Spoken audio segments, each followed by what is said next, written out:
right. Well, welcome to another Future Focus where we are living at the intersection of business, technology, and the human experience. It is just me today, and I'm going to be talking about, I figure we're coming into the end of 2023, which is hard to believe when I really think about it.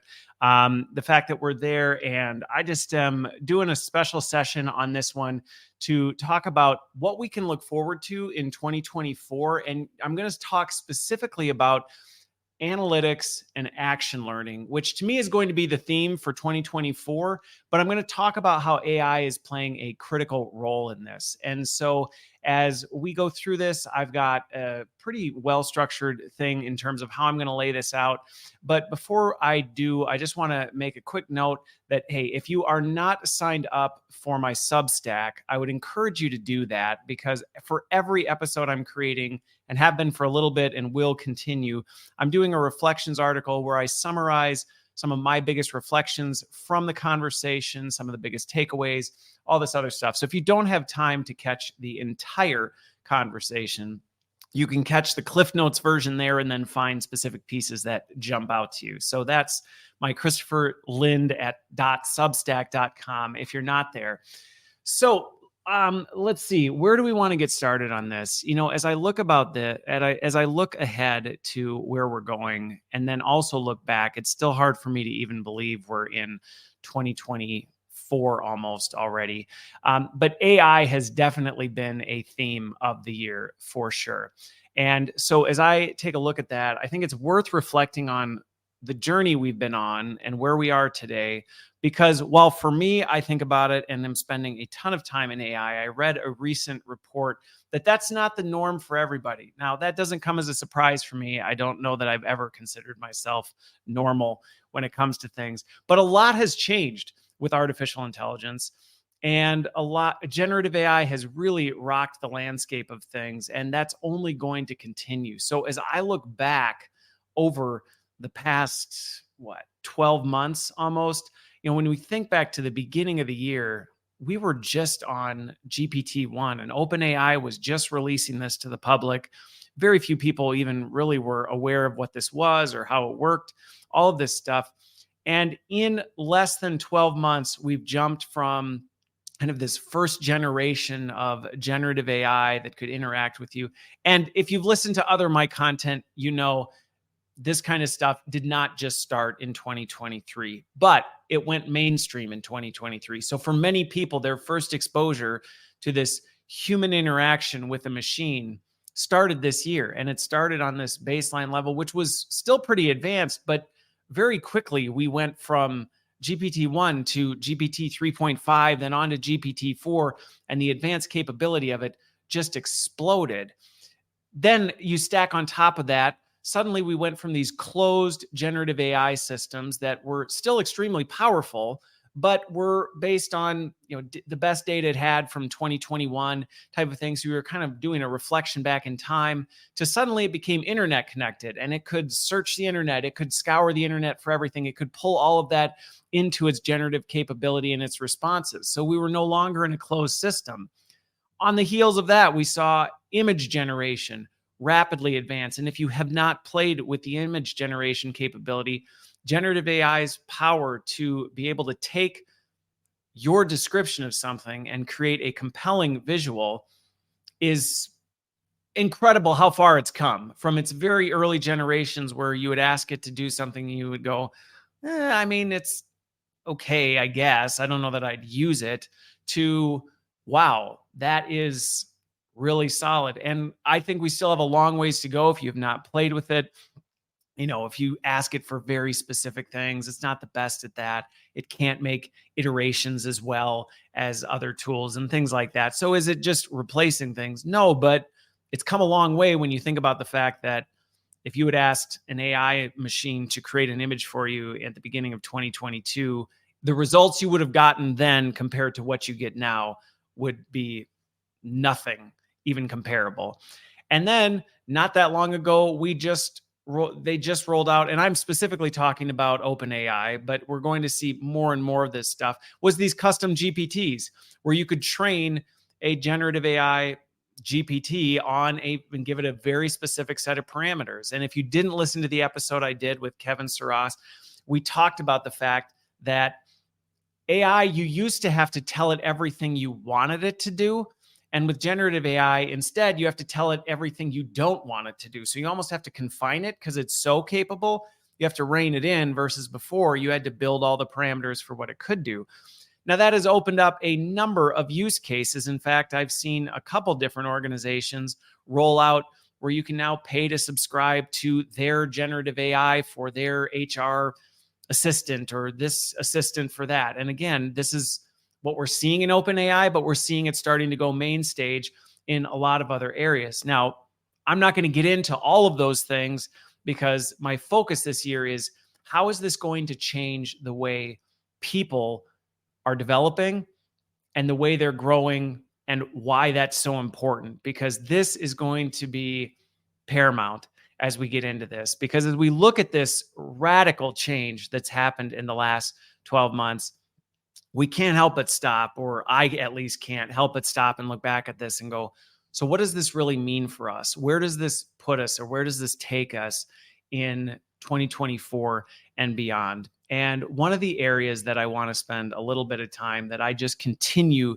to be blown away by how fast this is rising is how the stronger and more powerful AI becomes, the more important human skills become. And when I say human skills, soft skills, people skills, power skill, whatever word you want to call it, one of the things that's interesting about that, though, is even our definition of that has had to change because of the fact that generative AI in many ways has ripped the face off of what we think of when we think of a human skill, a human ability. Because pre-2022, the vast majority of people thought intelligence and creation was a human thing. It was something that people did. And suddenly in 2022, we were faced with the fact that a machine could create. Now, granted, it doesn't create on its own. It creates at the prompting of a human, but in many ways, it's doing things that we didn't think were possible.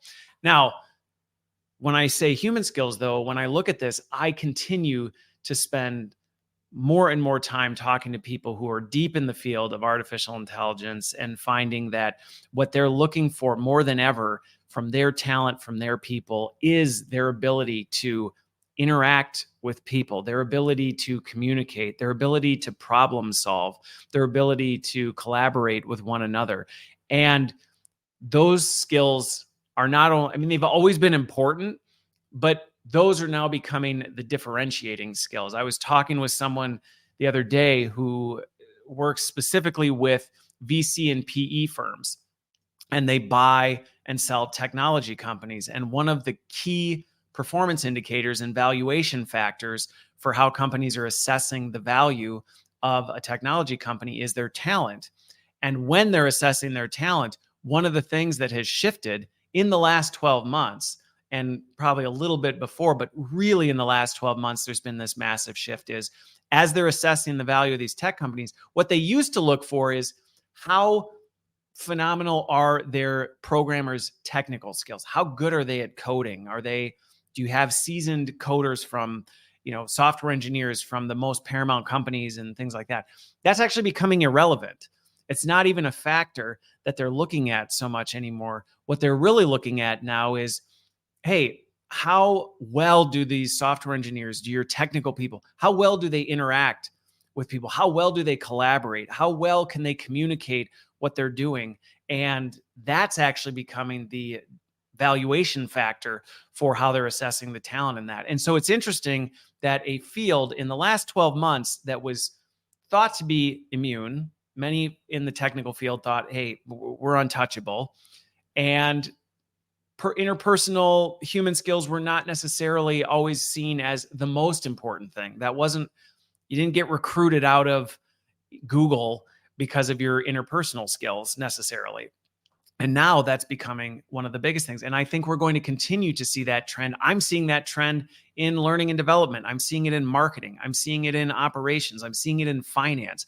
It is becoming less and less about how well can you technically do the actions and more about how well are you able to interact and problem solve with the people that you're interacting with. And for the foreseeable future in my lifetime, I anticipate there's always going to be humans in the loop with these things. And so your ability to interact with other people is going to be critical. And if COVID didn't show us anything, it did show us that we have grossly overestimated how good we are in those areas and how deficient our skills are and the things we took for granted because, well, I'm a good communicator because I see people and we talk all the time. So I guess I'm a good communicator. And suddenly we were dispersed and distributed in a virtual world. And we realized, you know what, maybe I'm not that good at it. And maybe that's an area that I need to work on. And so that's one of the things that is good news for L&D professionals because there's not a need. The need for growing those skills is not going away. And if anything, our ability to develop, measure, and grow those skills is only going to grow. But the need is there. So that's fantastic. I think another thing that as we look at the last year, I don't know about anybody else, but sometimes I just need to take a nap when I look at how much things have changed and how quickly they have changed over the last 12 months. I look back at some of the episodes I recorded even several weeks ago or several months ago, and I listen to them or I read the transcript of it and I go, yeah, if I were to be asked those same questions again, or if I were to engage in this dialogue, that's not even how I'm thinking about it anymore. I've changed my thinking because of XYZ change in the economics of things or in the way business is happening or in what's going on in workforce trends or the technology itself. So things are moving at this breakneck pace. And in a conversation I had yesterday, we were talking about how important it is for us as we move into 2024 and beyond, our ability to learn, unlearn, and then relearn again is going to become paramount. So we've got these human skills. We also need to be learning how to learn and unlearn and relearn new things because I don't know about anybody else, but for me, it's like just when I get to a point where I feel like I'm getting comfortable with something, it would be easier for me to have generative AI do that thing for me now. And so the value that would come from me going, well, I learned it, I need to stick with it because I learned how to do it is dwindling. And so my ability to pivot quickly and go, okay, now I learned how to do it. Now I need to learn how to do that with generative AI so that I can stop doing it, so that I can start something new that hasn't quite happened yet.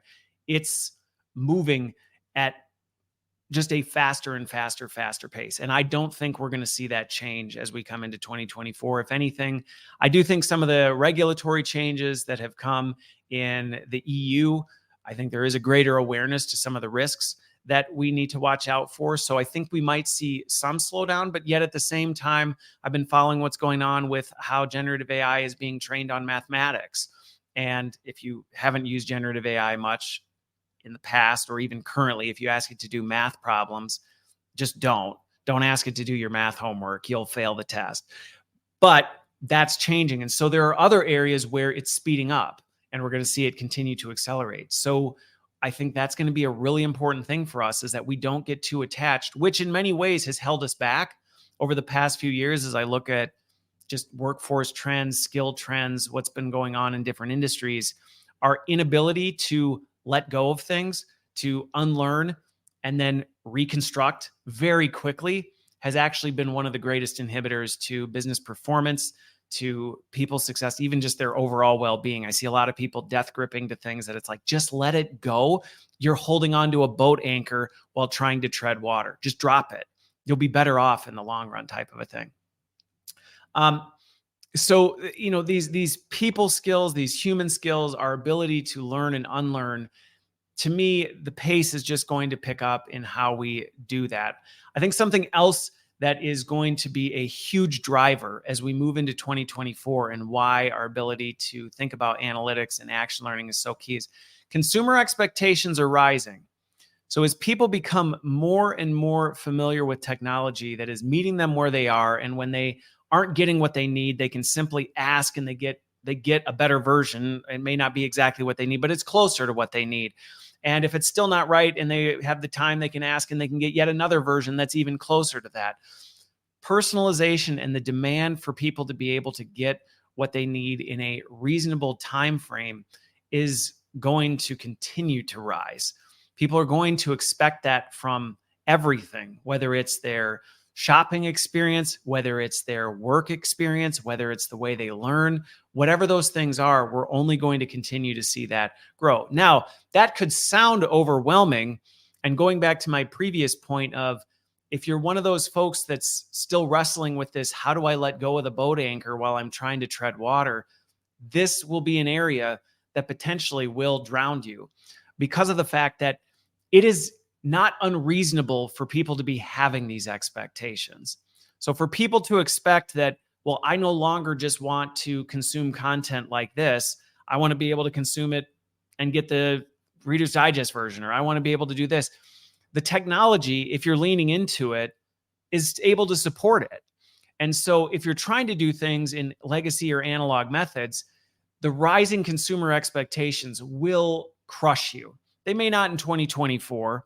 They will in some areas, but it's coming. And that rise is going to move at a pace that we will be unable to keep up with if we don't adopt generative AI and other AI technologies to enable and automate some of these things.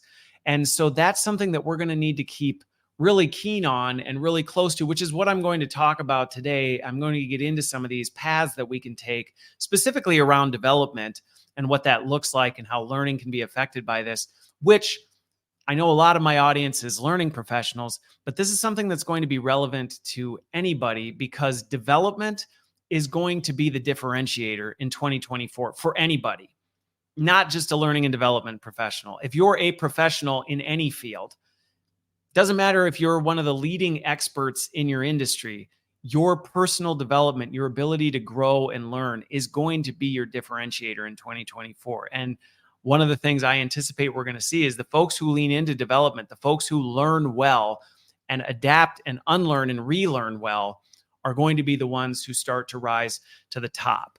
And like I said, the good news is technology is now there to support and enable that for the masses. It's going to be less exclusionary to a specific group of people, but those expectations are going to rise, which is going to add pressure to those of us who are responsible for meeting those expectations, for delivering that. And that's in many regards anybody, whether it's a product, whether it's a service, whatever it is, there's going to be a continued rise in expectation that what you're delivering to that individual is personalized and unique to them. And it's not an unreasonable ask, but it will be if you say, this whole new tech thing, it's not for me.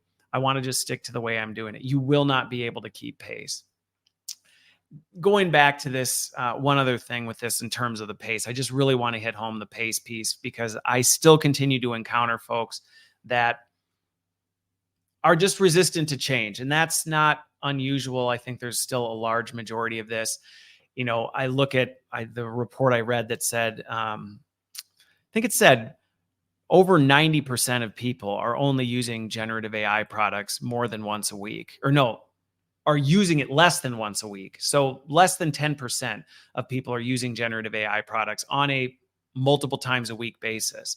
So this shows the room for growth and adoption. And for me, I'm in an echo chamber sometimes. I forget that just because I'm talking to people who have just completely embraced and immersed themselves in this, that's not the norm. And so part of what I'm trying to do is help simplify this for folks who may still be trepid, who may still be a little nervous about how to engage with this, or where does it really fit in? Is this really for me? Will I really be affected by this? And if I am, how and where can I do that kind of a thing? Because this is, like I said, is going to be the differentiator, and the data supports it. I was involved in a research report recently that I posted about, I think last week. So if you follow me on LinkedIn, look at my post last Thursday, I posted about it. But 7 in 10 people today recognize their skills are lacking, and the timeline on how long any skills they have, the durability of it. They're recognizing, like, I don't necessarily have what I know I'm going to need to be successful today. I don't have it yet. And the time I have to get there is shortening. So 7 out of 10 people see that already. And that number is up from 2023, because if anybody goes, oh, well, all this happened in 2023, it didn't. the skill crisis has been going on for quite a while. Change has been happening, and it's not just because of generative AI. There have been a lot of other factors, but generative AI just put a bunch of NOS in the tank and cranked it up to 11. So now we went from a smaller population of people saw this need for them to grow, saw the fact that, hey, time is short. I don't have a lot of time to do this. Now that's up to 70% or more are seeing that this is there. So there's a greater recognition of this. And there's also the fact that people are taking more ownership of this. The same research report I was looking at talked about the fact that 2/3 of people are actually pursuing learning on their own. So for those of you who listen or watch who are learning professionals, that may sound threatening, but it's not, because the reality to this is no one in a vacuum can keep pace with what's going on. No single learning and development function, no single content provider, no single source of any sort of knowledge, any institutional knowledge is going to be able to keep pace, and people are recognizing that.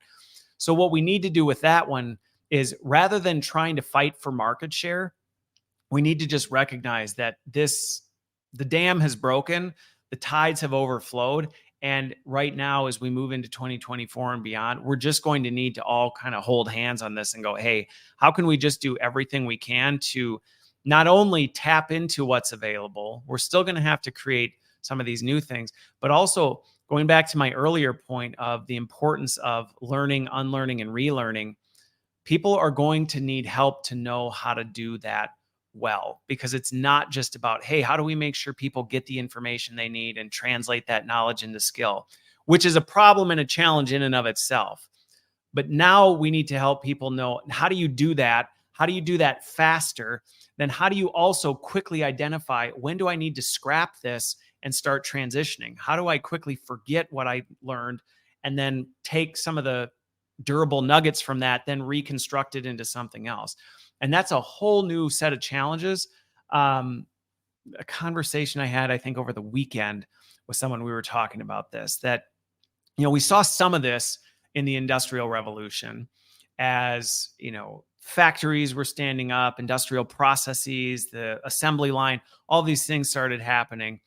But there was a fairly sizable timeline associated with this. And so the learn, unlearn, relearn cycle that is going to be expected of literally everyone on the planet in the years to come is going to be critical. It's going to be paramount to this. And so this is an opportunity area as we think about, okay, so learning's really important, developing ourselves is really important, but it's not just about going out and finding out as much as you can or building your knowledge base on everything or learning how to do everything, because you can't. And oftentimes helping people prioritize, what do you really need to invest your time in and how, so that you're not wasting their time. Because the reality is, well, the technology is in some ways reducing the timeline for learning. The reality is, learning something new still takes time and energy. And we can only compress that so far. Human capability can only be squeezed so far. And so we have to be really particular about how we're asking people to compress this, because at some point there's going to be no more juice to squeeze out of the rock. And we're going to have to say, all right, now we need to help you prioritize, what things do you not invest in? Because by the time, quite frankly, you get there, it's not even going to be relevant to you anymore. And I see some of this happening in the technical sphere, where coding languages and things like that, where somebody who may be unfamiliar with coding, we may change the way we develop their technical skills, because while you may need to understand the foundations of computer science and computer language, becoming an ace in a specific software code may become irrelevant, because either one, generative AI can write the code for you and you can talk to it in natural language and it'll write the code, or by the time you get your skills to an advanced point, the language will be obsolete, or we won't even use that anymore because everything will be just through a UI. So I think there's a lot when we think about what does this mean. And as I reflect back on the last 12 months, there's a whole lot that has happened and a whole lot of implications as we think about 2024 and the next few years coming up.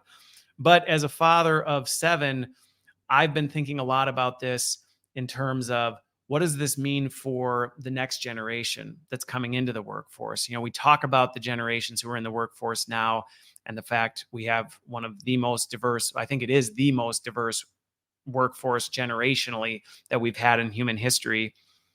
And there's another one coming right on the heels of that. And the decisions we make today about some of this and the skills we teach. I was having a conversation with someone a couple of weeks ago talking about what the future of education looks like for children and how we need to be thinking about that. And some of these skills I just talked about, how do we build that into the next generation so they're prepared for what they're walking into?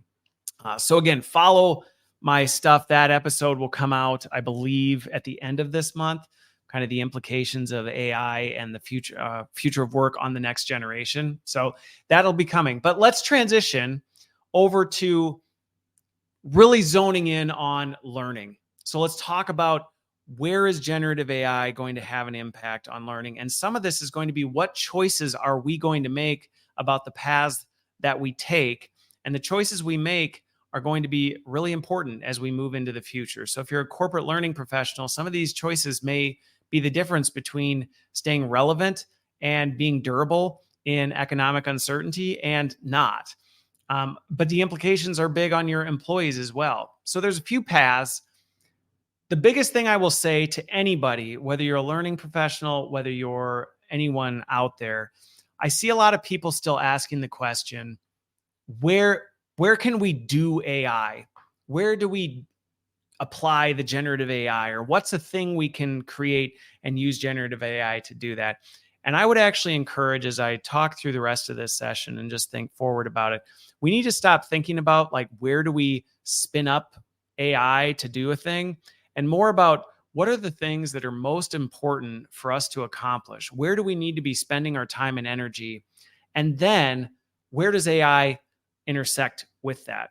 Because as I look at even my own work, the work I do, the things I'm involved in, generative AI really is a partner in all of it, and less of a, oh yeah, I go to generative AI to do that thing.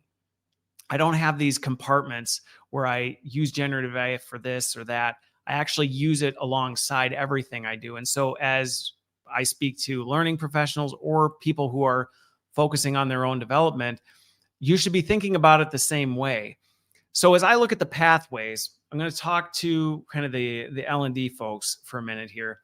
One of the primary ways that I'm seeing this happen today is around, there's still a lot of people thinking about how AI can speed up our processes, can automate some of our content production, and personalize content. So as I look at the market, if I scroll through my LinkedIn feed, as I talk to different vendors in the space, the number of people I talk to who talk about how we're going to be able to create content faster, better, more efficiently, more personalized, that is where a lot of the conversation is. And it's not bad. I don't want to say that that's a bad thing. It's important. And it's important though, but it's not the destination. And I think that's one of the things that's often missed is it's seen as if we can just do this, we'll have made it. And I think we need to think beyond just doing more faster. But there are some really important things that I want to pause on this and say, hey, listen, going back to the expectations of consumers who are going to demand things faster, more personalized, using generative AI to create content and multi-purpose content and personalized content is a really effective way of using generative AI because of the fact it can do it so well. The fact I could take this long form conversation I have here and I can repurpose it into multiple short form videos. I can take the transcript and repurpose it into a number of different things. And I can do all that in a matter of minutes versus if I were to try and do that through analog legacy methods, it would take months, or not months. It'd probably take hours or days. In my timeline, probably weeks for me to get around to it. And that can now be done in the course of an hour type of a thing. So as we think about where generative AI can come in to, if you're a professional or a content creator, a learning professional or a content creator, you should be using generative AI alongside this stuff. It should be helping you generate, well, what content am I going to create? You should be able to say, hey, here's what I've created. now how can I repurpose this? Or what are the different ways that I can take this and I can break it apart into different things? And how can I, repurpose it over here? How can I now tailor this to a different audience? The personalization. I know a lot of folks who are dealing with the global side of things. But I think on the flip side, I've talked to a few companies who are actually doing a really good job of this for their employees as well. I think one of the mindset shifts we may have to make in the learning industry is that, going back to what I said before, there is too much that people need for us to think that we can be there and create it for everyone. And so this idea that we should be the gatekeepers of this is going to need to go. And that doesn't mean that we don't create things anymore. But I've seen some companies who are doing a really good job of using generative AI for their employees, or their employees, rather than going to the traditional learning channels to get the content they need or to get their questions answered, they're using generative AI to get their information. And then going back to how we've seen generative AI progress, they're training specific chatbots and giving it parameters around, well, this is the kind of information we want included in this, and making that available to employees. So rather than saying, hey, we need to create the learning content for the employee and then do our best guess at personalizing it in a way that meets their needs, people are saying, well, maybe we don't need to do that. Maybe let's spend our time training the GPT on the kind of content that we want it to have, the parameters we want it to have. Then let's make that GPT available to the end user so that if they have a question, if they have a need, they can simply ask it and then have generative AI iterate and personalize on the fly. Now that's reversing our roles. It's switching things around, which, going back to the learn, relearn, unlearn, is huge, because we have to deconstruct and reconstruct what our processes, the way we think about things, the way we value the work that we do, so that we're actually doing it in a more meaningful way. But again, I'm still seeing a lot of effort here, which, like I said, there's still lots more room that we can be doing it. But when I think about some of the conversations I've had with my teams and other teams that I've talked to, the reality is raw content creation should not be where we're spending the majority of our time anymore. The majority of our time should be spent on editing or refining or personalizing or repurposing that raw content and making it readily available so people can consume it in a way that's meaningful to them. The actual raw creation, which is a huge shift. And I know there are a lot of people who have built their entire careers on this. That's going to be an area you're going to have to redefine what that looks like. And as we move into 2024 and beyond, do I think we're going to get all the way there in 2024? No, but there are going to be times and areas that we're going to need to sunset some of this stuff. So I would encourage people to think beyond that. So that leaves people kind of going, well, so where does that leave us? Like, what do we actually do with this? And one of the areas that I'm going to be pushing people and continuing to talk about more in 2024 is 2024 is going to be, in my opinion, the year that we really shift out of this educational model of consumption into this educational model built around analysis and action, and really moving forward. And again, this doesn't mean that the consumption goes away, but where our strategic time and energy is pressed is not on the consumption portion, but really on the analytics and the action side of it. And so as I think about this to an internal team who may be thinking about, well, what does this mean for us? To be clear, when I say analytics, I'm not just talking about, let's talk about the analytics piece, because this isn't just about dashboarding and taking data and throwing it into PowerPoints and creating fancy charts that help tell a story. It's more than that, even though those things may be a component of it. I think we have an opportunity as we move beyond this to think beyond the completion analysis. So when I talk about analytics and what we can do in 2024 and beyond, we no longer just need to think about, well, we have this LMS data, or we have this completion data in our systems. What can we do with it? We can start to say, well, how can we become more predictive in this? How can we start working with our data partners and our business partners to predict if these are the areas where we're seeing business change or business risk?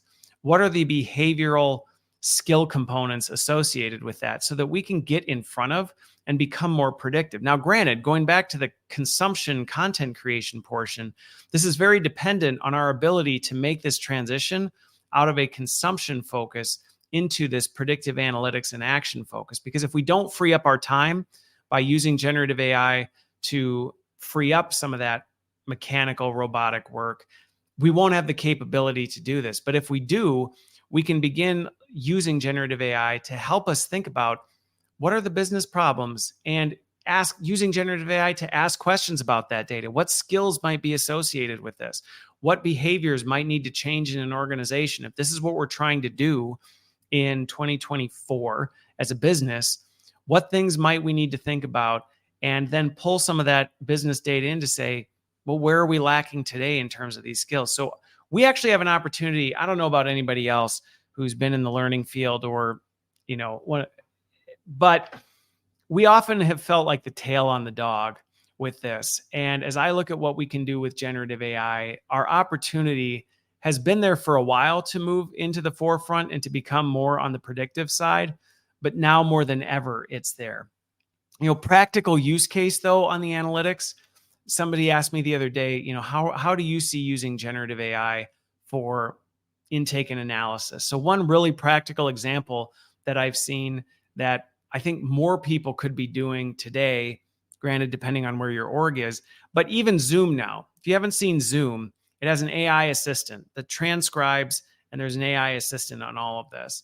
And you can then take generative AI and start to ask, and this isn't just, so as an FYI, if you're a learning person, you can take notes on this because it can be helpful for you.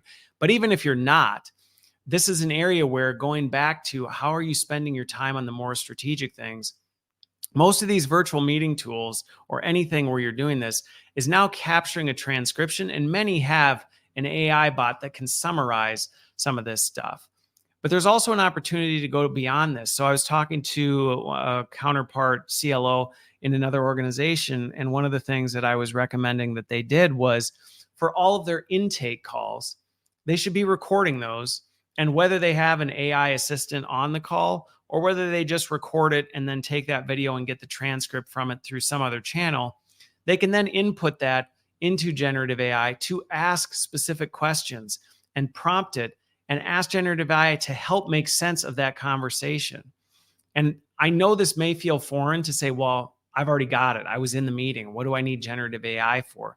But the reality is, going back to my earlier things about how things are changing, the speed at which we have to change, the personalization that we have to reach, what we actually need to be able to do, we are not going to be able to do this on our own. And our ability to make simple changes like grabbing a transcript and dropping it into a custom trained GPT that is prepared for, and again, I'll just give an example of this that I've set up before for someone where I had custom trained a GPT around the parameters of how to do a good learning analytics, like how to assess a conversation and identify the root cause and determine what behavioral or skill objectives may need to be changed in order to do that, and what measures you may be able to identify so that you can then figure that out. And again, by training a GPT on how to do that, I was then able to help this organization take that transcript and run it through there to be able to get some of this data so that someone didn't have to sit and think up all of that on their own. Now, to be clear, when it comes to the analytics piece, this isn't about saying, well, let's just let AI do that work, but more, this group was then able to say, well, now what our front end learning business partners can do is take a look at what generative AI comes up with, assess whether that's the best choices, what tweaks they would make, how they would adapt and personalize that and communicate back, and then manage, really more than anything, manage the relationship with the stakeholder they're working with. So rather than spending a bunch of time scouring through meeting notes, trying to determine what they really learned from this, what things they want to do, what they may propose back, they're focused more on the relational component of how do I communicate and maintain that relationship alongside that. So you look at the way generative AI can augment the intake, or again, and I would encourage people, whether you're a learning professional or not, if you're in a meeting where you know you're trying to solve a business problem, again, work with your IT partners. I don't want anybody coming back and saying I got in trouble with IT because I was dropping transcripts from confidential meetings into generative AI. That's not what I'm encouraging. But what I'm saying is there are tools that you likely have in your organization that will allow you to do this so that you can get this work done for you, so you can spend your time assessing, critiquing, thinking critically about the patterns, the things that it's identifying, and then reconstructing that and managing the relationship along the way. Going back to what I said before, you should be thinking about how AI is augmenting everything you're doing, not just what can I have AI do? Because you can do this on the design side, whether you're designing an initiative, a project plan, a learning pathway, whatever it is. How can you design it? What would be meaningful interventions? Ask it about your audience. Have it come up with creative ways that you can do it. There's a lot of different things that we can do on the analytics side to be able to say, well, let's actually come up with measures for how we can measure things before we do it, so we don't end up backing into, well, this is what we did. Now let's assess whether it worked. Well, if we didn't define what we were shooting for, we're not going to have an effective measure. And that historically has not always been an easy thing to do, but generative AI can be a tool that we use for this. And so I would encourage professionals as a whole to be thinking not only about how you can use generative AI for content creation, consumption of different things, finding new ways to get information, but also how is it helping you analyze the information you're getting? How is it helping you take that information and understanding it in a more meaningful way, translating it into things that you can actually take action on, which leads me to the next transition point of, we're moving into the age of action learning, where the days of people simply passively consuming content and that being it, like I said, it's not going away, but that being the destination is sunsetting.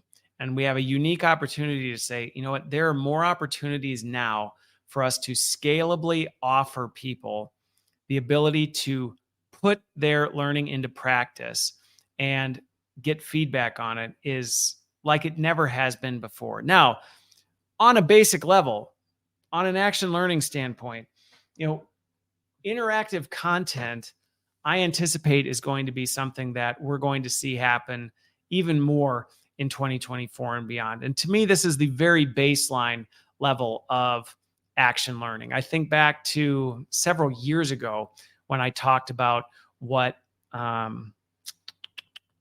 adaptive learning was going to be able to do. To me, that's now just further advanced. To me, this is the very baseline of action learning. It's more about how are you personalizing that learning, in a meaningful way based on what you actually know, and how are you applying it in different ways. And interactive content is there. So for those of you who are still in the content space, to me, this should be something you should be exploring at a bare minimum. How are you making your content dynamic and interactive? But I think we can go beyond that. Going back to an earlier example I gave of folks who are using generative AI alongside their employees, I've seen a lot of really interesting work being done around AI for follow-up. And how is it following up with people post content consumption? Even if all it is to try and nudge people to continue moving forward, AI can be a very human way to interact with those folks to see, hey, are you doing this? If not, why? What are the challenges you're facing? What can I do to help you with this? Which is a level of personalization that we haven't historically been able to get to. And generative AI is now unlocking that through these different capabilities. One of the areas, though, that I think we are just starting to see, and I'm actually kind of disappointed that I haven't seen more of this come up, which I'll talk about when I say tech to watch in 2024, is these AI simulations with feedback. And oftentimes when people think simulations, they automatically jump to augmented reality and virtual reality, which is very much a legitimate opportunity for simulations. I am still very much a believer that we are going to see AR and VR tech continue to expand and grow.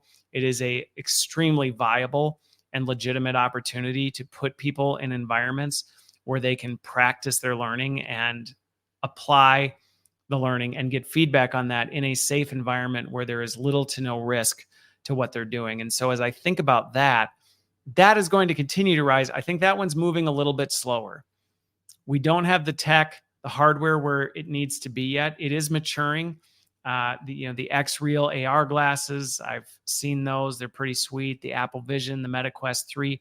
The tech is definitely maturing. We still have not reached that point where it's in everyone's hands. And so when I think about where we are from a simulation standpoint, we're still introducing this in early stages, but generative AI is making it much more accessible to the masses, because instead of having to have the skills to know how to create and develop these complex adaptive environments that can adapt to things, generative AI can do that. And we're only going to see that in the years to come. The other thing with that is immersive tech and simulation is also able to do this not only through a hardware device, through a headset. We're able to do this on mobile and desktop.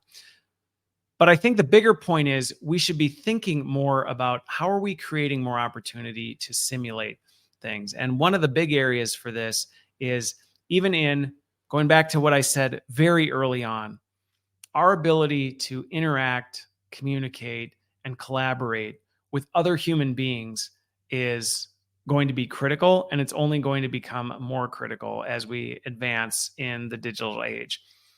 This is an area that is ripe for opportunity when it comes to simulation and giving people feedback. Just to give a very basic example of this, I regularly take transcripts from the conversations I have with people, conversations or videos that I make, and I take the transcripts and I run it through generative AI, and I ask it for specific feedback on different things that I could do differently, areas where maybe the way I talk about things is over people's heads, or how could I communicate on a way that makes it more approachable, things like that. And it's fantastic for identifying patterns, for calling some of those things out, for giving critical feedback that maybe would be a little bit harder to hear from another individual, but hearing it from a machine seems a little less painful. And our ability to do that, now granted, we could sit and teach people how to do that, but as we start talking about the tech, I think there's more opportunity for us to just embed this into the foundations of people's work. So rather than asking them to layer something on top of what they're already doing and saying, hey, you just had this meeting or you just had this conversation, take that conversation, go learn something and do all this extra work to try and do it. I think there's some ways that as leaders in our businesses, we can think about, how are we getting more proactive in building that naturally into things? Now, granted, there's the simulation component where maybe if you're about to have a difficult conversation with someone, it'd be great if you could just have that conversation and get feedback on it. And if you didn't catch my conversation with Josh Camrath and what they're doing with Bongo, Bongo is one of those companies that is looking at how can we use video to create simulation, to create opportunities for people to practice something and get feedback along the way. And I think that's a fantastic way. But I think there's other ways we can also say, all right, that's great when you need a separate simulation, but how can we be using generative AI to look at the work that's already happening and provide people with feedback on that? And there's a lot of different ways that we can be doing that right now, whether it's tools in our organization, whether it's tapping into existing things. Like I said, Zoom has its own AI assistant built into it now. So it's looking at all that, and there's AI tied to summarizing those things. And I think it's not far of a stretch for us to say, well, how do we maybe just not have it summarize? Going back to my earlier point, is it great that generative AI can take a meeting and spit back to you, hey, here's the key themes that were discussed. Hey, here are the big topics. Here's who did this or who did that or who's responsible for these things. Those are all really good things. But to me, those are baseline foundational things. I think where we can step it up, whether you're a professional or whether you're a learning person, thinking about, hey, how could we go beyond that, is instead of just repackaging that information for people, how do we make it more actionable to someone? How do we actually take it and say, here's what happened in this meeting. Yes, here's your summary of the meeting. Here are the things that we want to do. But if we know there are specific behaviors or skills we're trying to drive, we can also be in the same vein looking at that same information and saying, let's give feedback on where those skills were lacking or what things could have been done differently to enhance that, so that instead of just repackaging information in a way that makes more cognitive sense, that people are able to process better, that we actually turn every activity into a learning experience. And I think this is something that as an industry, we can be brainstorming about, is how do we actually turn every experience into a learning experience, and even get to a point where we can real-time enable things, where potentially, going back to this meeting example, I'll use the meeting example as a use case, okay? Because I think it's a really healthy one where we can start to think about action learning. That meeting's happening. To my earlier point, as a baseline, artificial generative AI should be looking at that meeting and at least providing a more digestible version of what happened in that meeting, what were the key takeaways, what were the key things that everyone was responsible for. I think layer 2 would be for us to start saying, okay, now how do we start thinking about the skills and behaviors that occurred in that meeting that we can coach or develop on in real time? How can we actually enable that or not real time, but post real time, where we say, all right, that happened now. Here's a reflection exercise. Let's use generative AI to provide people with the information on, here's some behaviors that you're working on. Here's some areas that you did that really well. Here's some areas that you didn't do that very well. And here's some things to consider about that. I think we're going to get to a stage 3 in the coming years where it's actually providing that input in real time and maybe giving that feedback to folks on demand. But I think we've got a lot of room to grow, because as I look at some of the conversations I have about how people are using generative AI today, I would say many may not even be thinking about generative AI in that use case I just used of a meeting. Okay. They may not even be thinking about it at all. I think the early part of the curve is starting to spend more time thinking about how could we be using it to summarize, to get some of that information, to make it more digestible, so we don't just walk out of that meeting and go, yeah, everybody forgot the action items and I forgot what we discussed. I think that's a good start. But I think where we can be pushing the curve is trying to move us more towards that. So what? So what about that? What does it actually mean for me?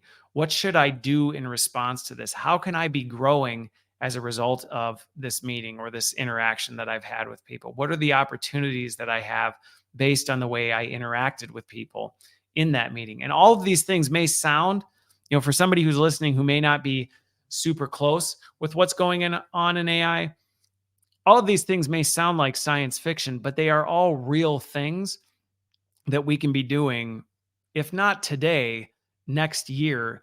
For sure, we could be experimenting with these. So this is the kind of technology that, transitioning to this next section, I want to talk about some of the technology I would encourage folks to be keeping your eyes open for, because if some of the things I described, whether you're a learning professional going, hey, that'd be a really effective way for us to drive learning more effectively in our organization, or whether you're a professional going, I'm hearing this conversation and I too recognize my need to grow my own skills is going to be paramount.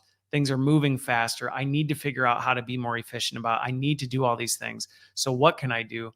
There's some technology that's coming, that's maturing very quickly, that I think everybody should watch. And to the vendors who I know listen and consume my content, I would pay attention to this, because this may be something that helps you as you think about your roadmap and where you want to invest in your products, because action learning is going to be the expectation in, if not next year, the next couple years. And that is going to become an expectation from leaders, from individuals in all of this. So as we think about, the data analysis piece I talked about, our ability to actually take the information and construct it into meaningful things is going to be really important.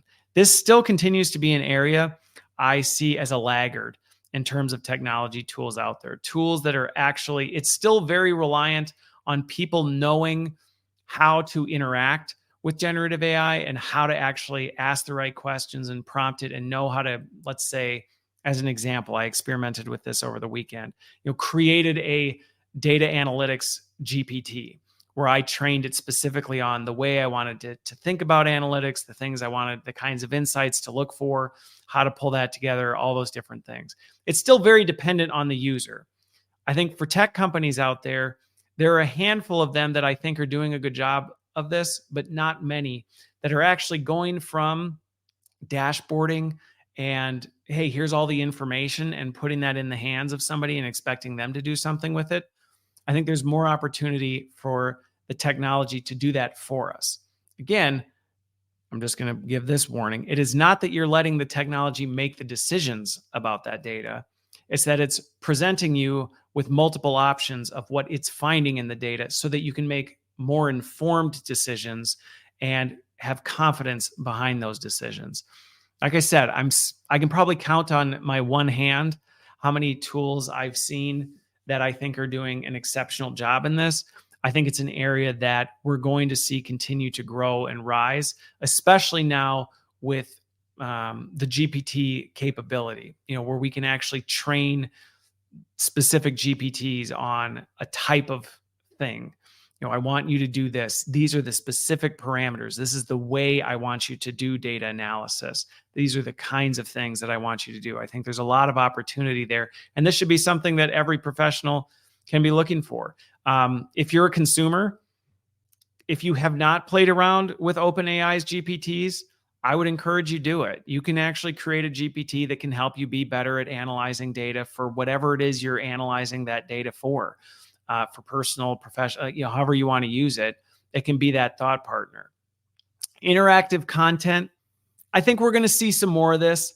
I don't know exactly where and how it's going to show up, but I think even back to what I mentioned before, and by the way, I'm mentioning Bongo. Please don't take that as Christopher said that everybody should have Bongo. I'm a big fan of it, but don't interpret it as that. But I think what they're doing is actually now augmenting the content experience so that instead of just saying, well, now I've consumed this content, what do I do with it?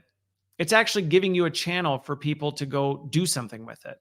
I maybe just learned about having difficult conversations. Okay, well, now go simulate a difficult conversation and get feedback on how well you did that difficult conversation. So whether the content itself is adapting, which that's not new, adaptive learning isn't new, but I think our ability to create more complex pathways for people where they are presented with simulations along their pathway, there's a lot of technology that is starting to come out that I think is going to do very well in this space. But it's only going to do well if leaders, L&D professionals, and people start demanding that. And I think that's one of the biggest opportunities right now is the longer we stay distracted with creating faster content, creating more interesting content, the less likely we are to see some of these other technologies start to pick up because, hey, what the market wants is what the vendors are going to do. And so I would encourage us to be pushing more for that. The voice analysis and feedback. I have talked to, I think, 3 or 4 companies that are doing a really, really interesting work in this space where they are actually doing more than just Zoom or Otter's AI assistant, where it's telling you what happened in the meeting. Like I said, good things, but that's not necessarily going to help someone develop. It might help them be more efficient. It might help them be more productive, which to me is the baseline of things. Going back to my very early point of what should we expect as we move into 2024? We have to get better at learning. Everyone does. And to me, thinking about voice analysis and feedback simply for enhanced productivity and efficiency is not far enough. So we should be exploring technology that is actually taking us beyond that and taking us to a point where it's helping us action on that. Okay, so here's the information that was discussed. Here are the things that we went through. But what am I going to do with that?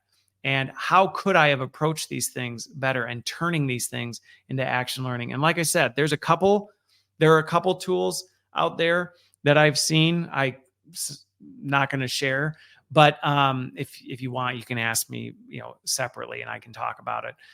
But there are some tools out there that are doing a good job on this. And going back to my earlier point about how is it working, well, they're actually taking the transformer technology and then refining it to say, hey, when you're listening to these conversations, when you're listening to this, look for these specific things. And for learning professionals, we can be thinking about this and going, hey, you know what? We should be looking for tech that can do this, that we can then say, identify these behaviors, identify these skills in there and give feedback specific to that. Because the risk is you can overload people. I mean, if I get feedback, and I'll use this as an example. If I take a 90-minute conversation I have, transcribe it, put it in my feedback GPT, and ask it too generally, if I hadn't trained my GPT right, and I just asked it, give me feedback on that conversation, it would be all over the map. And it wouldn't be terribly helpful. And I know because I've experimented with it, it's extremely generic. It's not super helpful for what I'm trying to do. And I think this goes back to how the roles are changing, how our time and energy is going to be spent differently.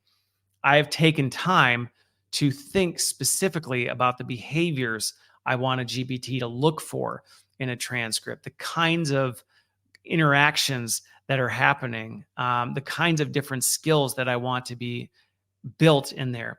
Then I run that same transcript through that GPT that is now further refined, that's narrowed in on these things, and ask it for feedback.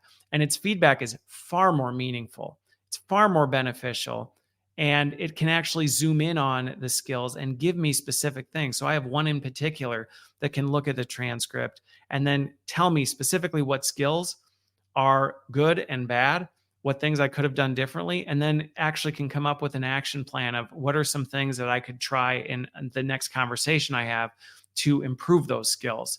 And then I can layer in a transcript from something else and ask, did it improve in here?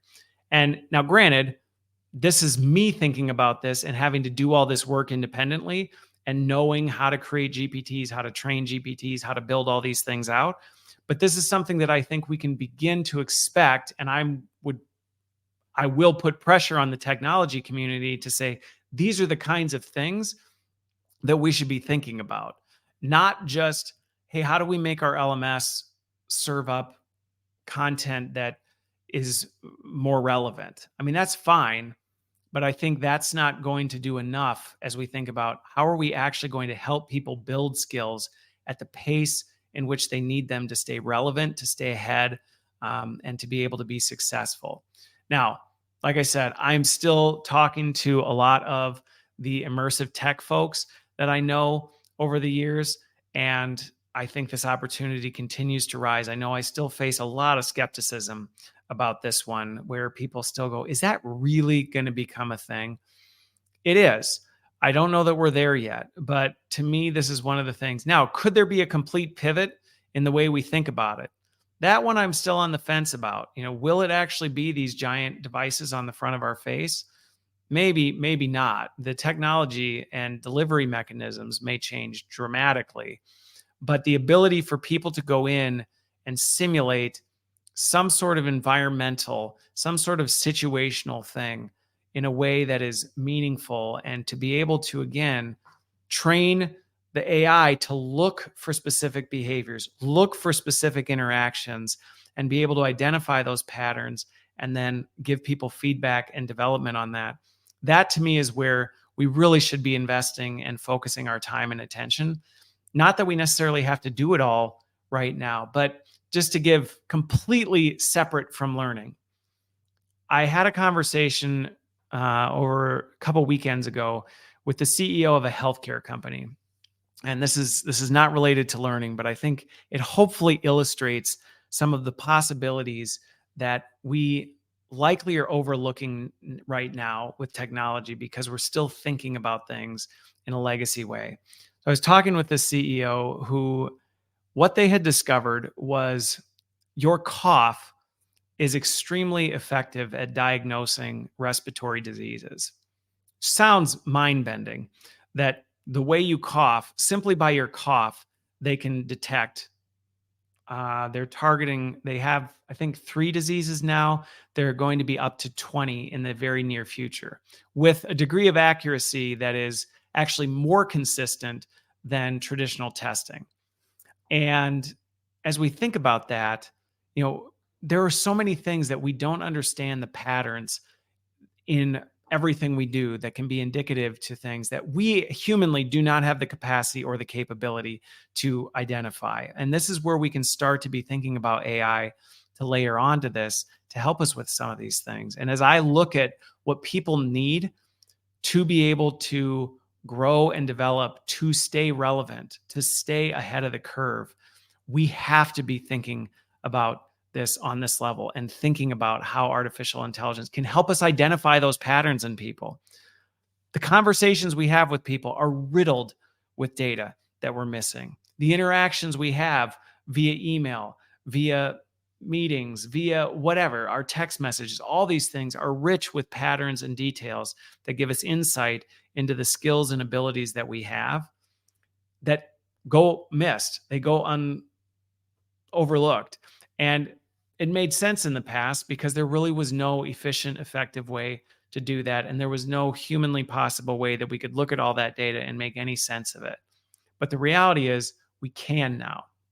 And I think we have an obligation to do that. Now, we have an obligation to do it ethically, but I think this is an area that rather than just thinking about how can we make this video more engaging and make people watch it through longer, we can be thinking about how can we tap into what people are doing on a day-to-day basis and give them insights into where they're strong, where they're weak, where they could be stronger. So as you think about what you can do now, kind of closing the loop on this, I would encourage everyone to accept what is happening with AI as an inevitability. I know there are still folks out there that are in denial around this, that want to say that, this isn't going to happen, or, I think, certain things will just always be the way they are. Over the last 12 months, as I have watched this technology mature and I've watched the use cases mature, there are certain things that I thought were going to happen that didn't.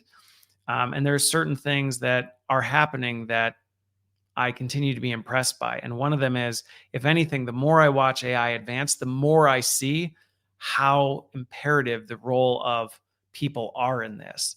But this AI move's not going anywhere, and it's an inevitability. And if you're hoping you can just hang on long enough and not have to change, yeah, much of there's the saying, what got you here won't get you there. And I've started saying, much of what got you here will leave you unemployed. And that's a harsh statement that may sound intense, but as I look around at the majority of a lot of the work that people are spending their time doing, as we look into the future years, as AI continues to advance, continues to do some of these things, a lot of the time we spend on certain things are going to be the very things that make you irrelevant, that make you vulnerable to not being seen as valuable in your organization. And I think the sooner we can accept that AI is an inevitability, we're not going to escape it. But what I can tell you from diving as deep as I can into the pool for the last several years, and especially the last 12 months, is it is further unlocking how much value we actually can add. But it looks completely different.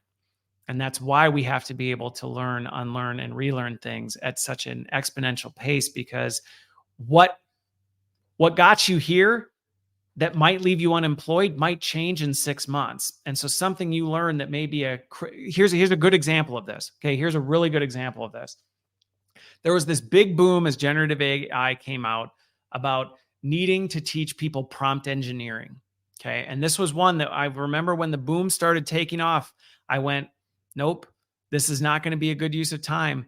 And the reason for that was learning how to prompt engineer. Yes, it can be helpful, but at the same time, generative AI, I have found, is better at generating the prompts that know how to get out of it what I want to get out of it than I am. And what I've found is I actually find more effective use by telling generative AI what I'm wanting to do and then asking it Give me a prompt that could be provided to you that would get that from you. And it is far better at generating those prompts. So again, this would be one of those things where, yes, in the early days of generative AI, and yes, if you're still just getting exposed to it, it is important to understand how you interact with generative AI. But before people started, there were people who were literally, I know, who were specializing in prompt engineering. They were literally just mastering the craft of how to talk with generative AI. And the problem was generative AI was changing so quickly, and generative AI knows generative AI better than people do. So looking at that, that was one of those skills where, yes, you needed to learn the basics of how to do prompt engineering, but then just as quickly as you learned it, you had to be able to say, all right, now I kind of need to unlearn it, because rather than think I'm the best person at generating prompts, I need to recognize the generative AI tool is better at generating the prompt. So I just need to get good at telling it what I'm trying to accomplish, which goes back to the very beginning of this. My ability to communicate on a human level is going to become paramount. The way I talk to generative AI today is the way I would talk to, well, I actually have a GPT that is literally trained on me. It's trained on, so it's like talking to myself. And it's one of those things where I can use that to help create these things. And so again, our ability to quickly learn things, then deconstruct that learning, and then relearn something new as we think about this is going to become big. And so if that's area that's uncomfortable for you, the sooner you can accept that that is a reality, that is the world we're living in, that's the world that will be from now on. Trains left the station. Unless something absolutely cataclysmic that just completely annihilates, the internet happens, we're not going to see that go away. And so, more practically speaking, though, some of that's just the mindset shift of saying, okay, all right, this is what it is. This is where we are. I'm going to lean into it now and figure out where I can do this. For those of you in a corporate setting, team up with your IT teams. I think throughout this, I've tried to hint at the fact, like, be so careful. Don't just go out to any tool and start dumping your corporate. You will get yourself fired fast if you're just doing this kind of stuff. So be careful with what you're doing. Team up with your IT teams. Find out where your organization is. Learn what they're doing with generative AI right now. Find out, maybe you have an internal generative AI tool that is within your firewall that you can use securely. Maybe there are certain governance models around. I talked to somebody recently about the need for us to really get good at data governance so that we can articulate to people what is, shareable in generative AI and what's not. So work with your IT teams to figure out what levels of experimentation you can do. But ultimately, if you're not experimenting with this stuff, if you're not playing around with it, do it now. Don't wait. That's the biggest thing I would encourage anybody with as we look at 2024 and beyond is it's not going anywhere. It's only going to pick up pace faster than it has in 2023. And, I think back to that data report of 93% of professionals were not using it more than weekly. I can't imagine going more than, 15, 20 minutes without using some form of generative AI to assist me with some of the things that I'm doing. And I think that's one of the things that not everybody's going to get to that point, nor should they. But I think for a lot of folks, there's more room for opportunity to adopt than anything else. And if you're someone who is looking at this and going, I'm overwhelmed, I don't even know where to start, talk to other people. Find other folks who are, ask questions about it. This isn't something, going back to the very early point, that our ability to connect, collaborate, and work together with other people is going to become critical. And I think that's maybe one of the biggest threats as we think about generative AI is it gives the impression that we can do this alone. It's very easy if you've built a million GPTs, if you've trained it to do everything you want it to do, to think, hey, I don't need anybody because I have this generative AI tool that can do all these things for me. But I can tell you right now, as many generative AI tools as I use, as much as I use it, it's actually the human interaction that enhances it. And so, that's the thing. If you don't have that network of folks that you can connect with, find them, work with them, and figure out how you can figure this out together. So that is what I've got for you this week. A little more, discombobulated than I usually am with these, but there's a lot on my mind as I'm kind of getting ready for the holidays. But I hope, if nothing else, this has at least shifted your thinking, whether you're a learning professional, whether you're a professional in general, about how you can be thinking about generative AI. I've had a couple people be like, you need to just do one of these live streams where you just walk through like a workflow of how you're using your AI tools. And maybe at some point I will, because if you saw how many browser tabs I have with different AI tools open for different tasks and how many GPTs I have for different things, it might overwhelm folks. But I know I did it recently with somebody and just kind of showed them how I'm using the tools. And it made it a lot less scary. So for those of you who think, AI is coming for you, it's not. I mean, it is and it isn't. And so I think you can be encouraged by the fact that if you shift your mindset and accept it as an inevitability and decide, you know what, I just need to change. I just need to adapt. I need to figure out how to use this. We'll all be fine. That's my honest. I mean, we're going to see some crazy things, but I think in the end, we'll all be fine. So with that, I hope you have a great rest of your week.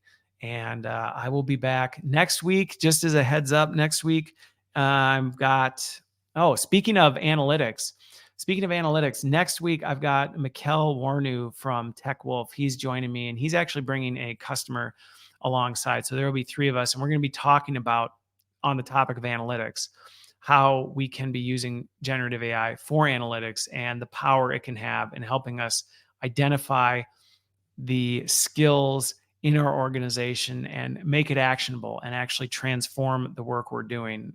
So I'm really looking forward to that. That'll be kind of a fun way to come into the close of the year. And I think that's it for now. So I hope you all have a great rest of your week. We'll see you on the other side.